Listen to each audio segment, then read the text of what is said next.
کی شادی ہوئی ہے لیکن اس کی زوجہ یہ کہتی ہے 6 مہینے ہو گئے شادی کو، لیکن زوجہ یہ کہتی ہے کہ میں نے تمہیں دل سے شوہر تسلیم نہیں کیا ہے، اور نہ اس کا کہنا مانتی ہے، نہ اس کی عزت کرتی ہے، اور اسے گالیاں بھی بکتی ہے، کیا حکم شرع ہوگا؟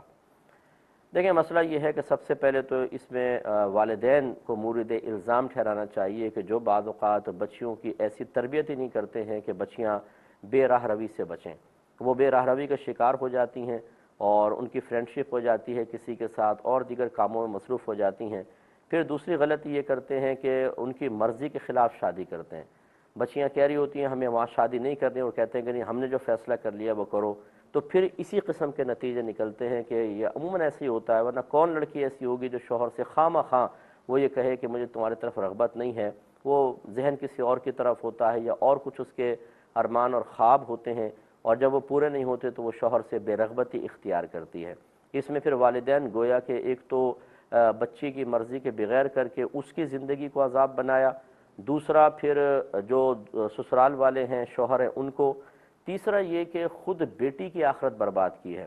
یہ اچھی طرح یاد رکھیں کہ شوہر کا حق بہت زیادہ ہوتا ہے۔ میرے آقا صلی اللہ علیہ وسلم نے ارشاد فرمایا کہ اگر میں مخلوق کو سجدہ کرنے کا حکم دیتا تو بیویوں کو حکم دیتا کہ وہ شوہروں کو سجدہ کریں، لیکن سجدہ تو صرف اللہ کے لیے جائز اور روا ہے۔ اور ایک روایت میں سرکار نے فرمایا کہ میں نے عورتوں سے فرمایا کہ تم کثرت سے صدقہ کرو، کیونکہ میں نے عورتوں کی اکثریت کو جہنم میں دیکھا ہے۔ عورتوں نے عرض کیا رسول اللہ صلی اللہ علیہ وسلم کس سبب سے؟ آپ نے ارشاد فرمایا اس لیے کہ وہ ناشکری کرتی ہیں۔ انہوں نے پوچھا عورتوں نے یا رسول اللہ کیا اللہ تعالیٰ کی ناشکری؟ فرمایا کہ نہیں، شوہر کی ناشکری۔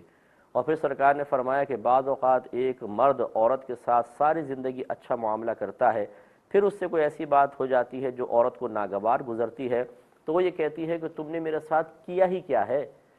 یہ وہ جو احسان فراموشی کے معاملات ہوتے ہیں یہ گویا کہ عورتوں کو جہنم میں لے کر جائیں گے۔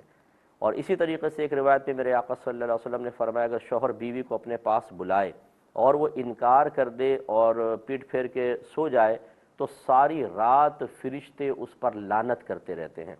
غرض ہے کہ اس طرح کی اگر کوئی بہن ہمیں سن رہی ہے، ہماری بچی سن رہی ہے، ہماری بہن سن رہی ہیں، تو خدا را یہ نہ کریں۔ اگر بالفرض آپ کی مرضی کے بغیر بھی نکاح ہوا ہے، شوہر آپ کو پسند نہیں، لیکن اللہ تعالیٰ کی رضا کی خاطر اپنے آپ کو بے شمار گناہ کبیرہ سے بچانے کے لیے، اور پھر مرنے کے بعد مرتے ہوئے بری موت، مرنے کے بعد عذاب قبر، میدان محشر کی ذلت، رسوائی، ندامت، پچھتاوا اور جہنم میں شدید ترین عذاب سے اگر اپنے آپ کو بچانا چاہتی ہیں تو کمپرومائز کر لیں۔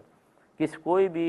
تقدیر کے خلاف نہیں جا سکتا، اگرچہ آپ کی مرضی نہیں تھی لیکن سمجھ لیجئے کہ اللہ تعالیٰ نے آپ کی قسمت میں یہی شوہر لکھا ہوا تھا۔ اللہ کی رضا کی خاطر قبول کر کے اپنے گھر کو بہتر بنائیں، یہ کام نہ کریں ورنہ انتہائی گناہ کبیرہ کی مرتکبہ ہوں گی اور آخرت برباد ہوگی۔